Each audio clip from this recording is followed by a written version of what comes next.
Hello, everyone. Welcome back to the RationalInvestor.com's Daily Brief Recap. It is, where are we here? It's Wednesday, the 2nd. Hello, everyone. Welcome back to the Rational. Nice to see. So nice to see that's working. It's interesting. We have 4 people on the page right now. Wonder who's there. Anyway. So welcome back to the Daily Brief Recap. It's about 12 minutes past the hour. Let's see if we can get this done by the bottom half of the hour. It is Wednesday, 2nd of October, and we can clearly see this is one reason why it's so important for us to follow the first 2 weeks of any quarter. Just sort of see what the temperament of the fund managers are. Keep in mind that like pension funds and stuff like that, they get a whole bunch of money given to them on a quarterly basis, and they have to put the money to work right away.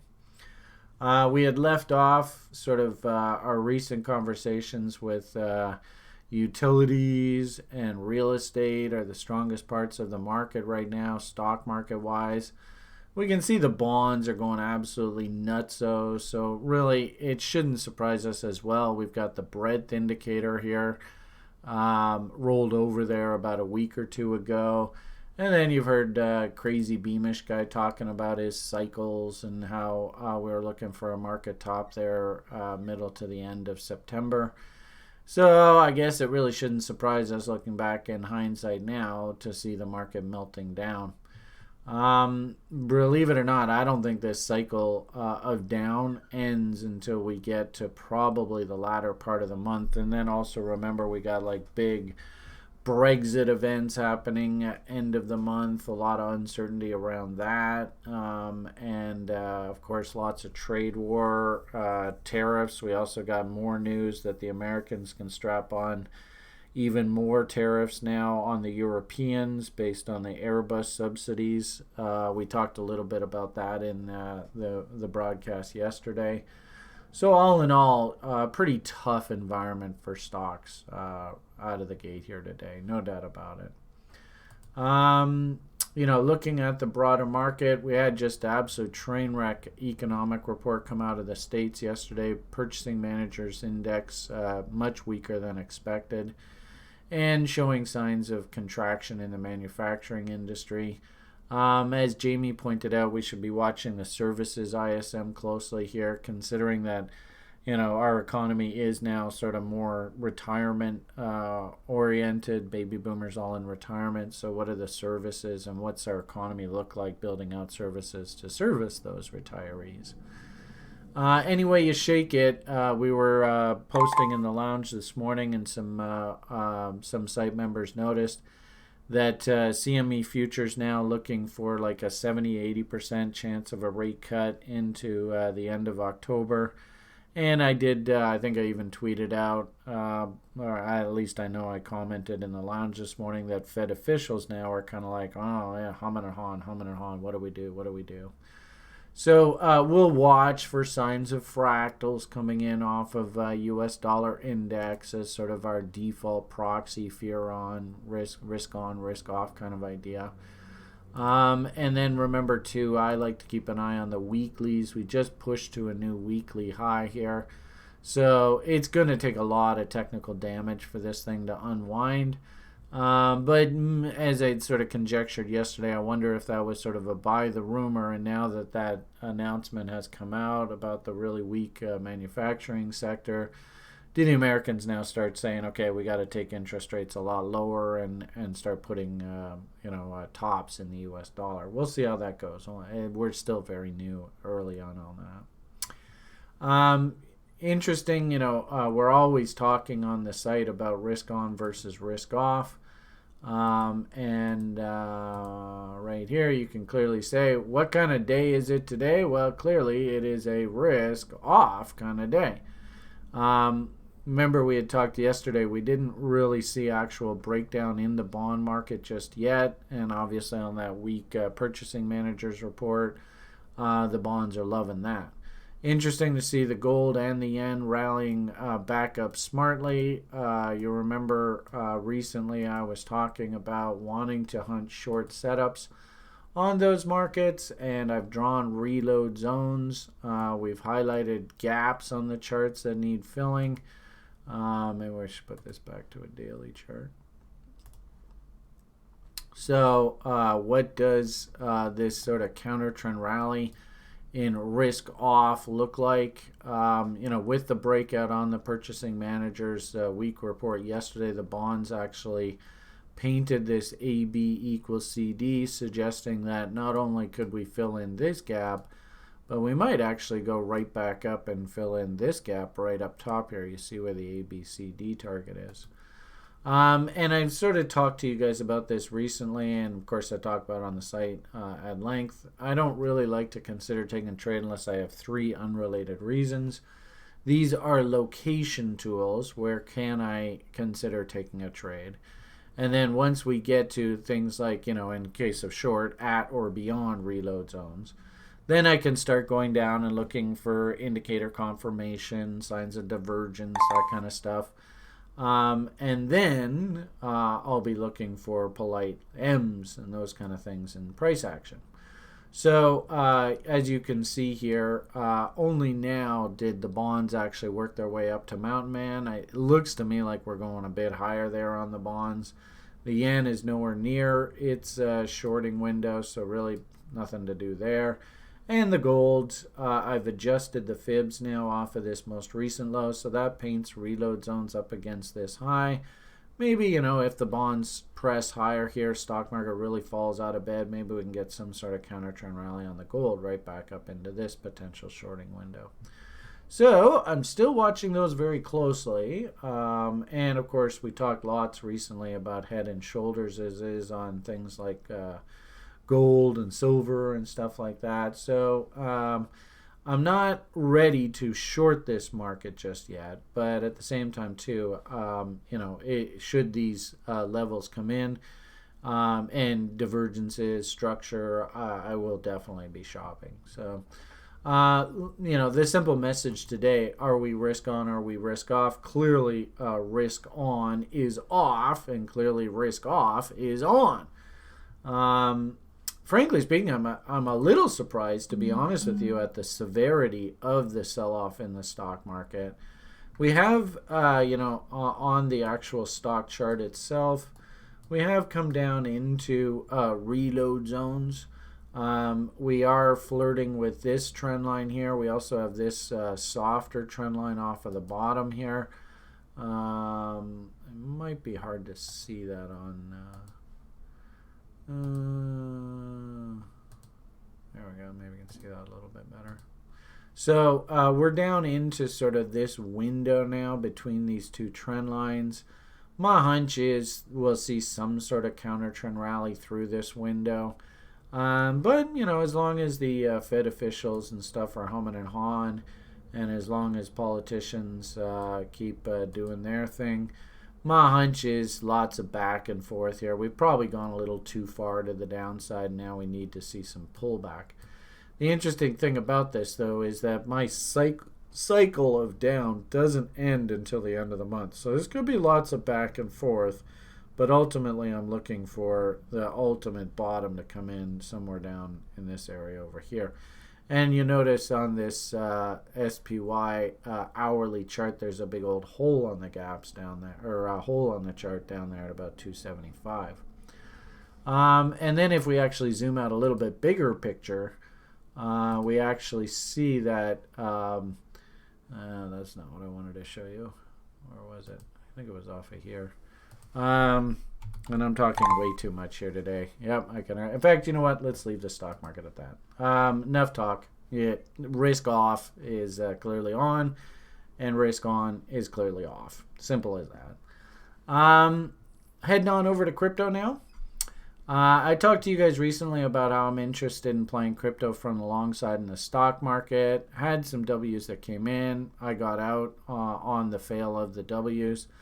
Also watching stocks like HUT. I was hoping that maybe we might get trend continuation here.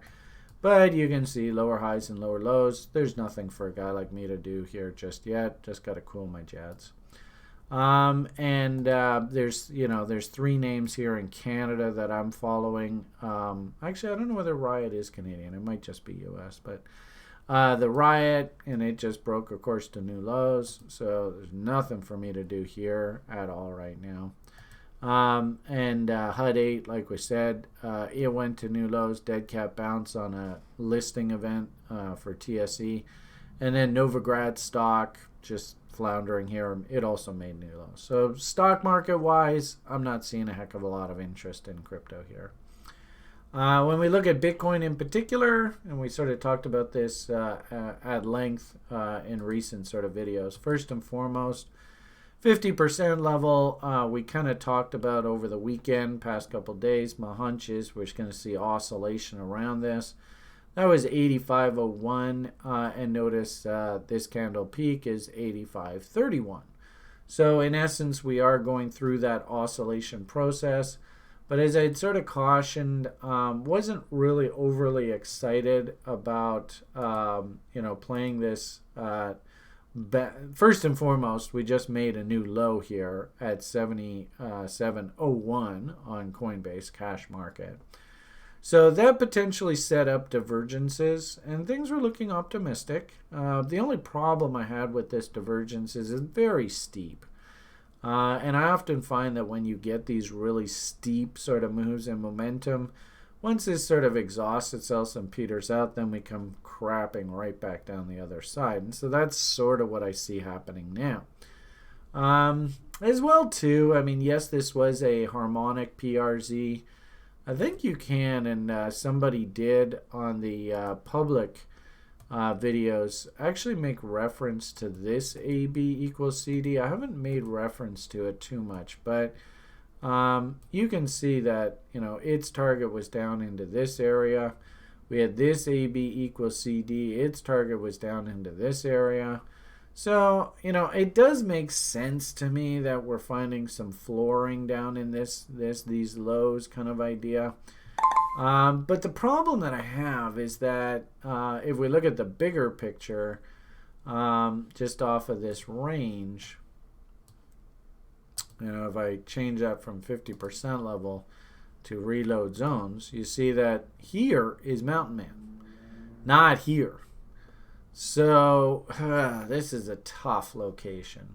I'm a little bit suspect about this. And then, as I said just a moment ago, not overly impressed with the lower time frame price action. And if we look at things like hourly charts, we can, remember I said that 4-hour divergence wasn't really the most polite divergence. And if anything, you can see that we started painting bearish divergence off of these lower time frame charts on that push up to that 85.39 area, right? 85.35 was the high here. So on those divergences off the lower time frames, rally's running out of steam. Probably really good anecdote too of the value trade. We accepted back into value. 80% of the time we should go back up and tag value high. I think you could make an argument we actually undercut that a little bit. We might see another push back up here to validate that 80% rule, or this might be done. If the stock market just keeps melting down, I'm sure that's not going to help Bitcoin itself. So over the short term, I do like the idea of these lows being tested. We were kicking around on the site. I did see one site member say, well, this could potentially be a bullish bot that I'm hunting. Keep in mind, these are lower time frames. So I'm not really pounding the table off of higher time frames. But, there is 33%, there's 60. If we start painting 3 higher lows, I could understand botters interested here, something along those lines. But this is definitely lower time frame, right? This is higher octane trading. You better have a solid trading plan in place. You better understand your risk management, all that kind of fun conversation. So my hunch is, if these lows can hold, we start breaking above trend lines, start Wing out on the other side of trend lines, there might be a half decent trade there. and that would take us back up to about 9,000. Right, so not huge upside objectives, but I can understand if people were interested in this. But it's going to take a bit more time for this to develop, no doubt about it. I suppose finishing off today, and it's interesting because we do have, we used to do Coinigy shows with the good people at Coinigy. In fact, in our library, we have a nice little link to all of our previous shows. This is the YouTube page with all of them going back years and years and years. There is Will. There's the good old Beamish. There's Dav. Everybody should remember Dav. I don't know whether we have a picture of Alex on here somewhere, but Alex is, there's Alex. So we're going to try and do another one of these tonight. So be sure to pay attention for, in fact, I think probably Will has already put out tweets. Let's see. I know he said he was going to tweet. All right. Oh, I haven't seen anything yet. So as soon as that tweet goes out, I'll be more than happy to retweet that. But just an FYI, we're going to try and do another show tonight. And I'm also kind of noticing, like I had a couple failed trade ideas from back in the spring, but I noticed that they're starting to, this one really hasn't. And from what I understand, he was just recently delisted from a major exchange. So not a surprise this idea failed. But the Doge is trying to hold in here. My original trade idea from the spring crapped out. But you can see W starting to come back in. So people who are interested in alts, pay attention to Doge. And we also noticed, a couple other names, which are kind of fun. But nonetheless, most importantly here, the one thing I want you to take away from this is that old expression, volumes speak volumes. So somebody is coming in hard on the buy side on this Mercury this morning. I've put these versus US dollar so you can see, I think it's a good idea to judge your coins based on US dollar. And people that are sharp on the attack, hopefully you can see pretty substantial high here. So anybody trading alts, ironically enough, this was actually a pretty, it wasn't an unrealistic move. Let's put it that way. And if you zoom in just off the short term here, hopefully everybody can see the bigger W. Boom, boom, boom. You can also see this W here, boom, boom, boom, which broke out here. Market came right back down against the lows, did not break the lows, so it held, and then put in another W here, and then woohoo, big party day. And this is one reason why I liked these altcoins back years ago, was some pretty intense volatility. So you could have easily gotten doubles, even triples off of these trades, even like quintuples. And then it's sort of a case-by-case basis. We talked about this recently. It's a coin picker's market. And here's another one, this GEO. And I've always liked GEO. GEO's got such a cool story. Maybe we'll talk about the fundamentals of that tonight. But again, same sort of thing. Down, up, down, breakout, and woohoo, big rally. And interestingly enough, this one also gave you a double here this morning. So the theme of today's daily brief was kind of this kind of conversation, where we are coming in January, February of 2020. We're coming into a really important cross of Saturn and Pluto. And interestingly enough, the Saturn-Pluto relationship, when these things cross, is actually supposed to be like the harbinger of financial change. And you wonder, and if I'm not mistaken, this was sort of the creation of the U.S. Federal Reserve Board. This cycle, Bretton Woods, I think, was like 1944, 1945, somewhere in there, maybe 46. And this cycle was the long-term pivot in U.S. interest rate, world interest rates. The war on inflation being officially won by Volcker, and the change from cranking interest rates up to interest rates going down.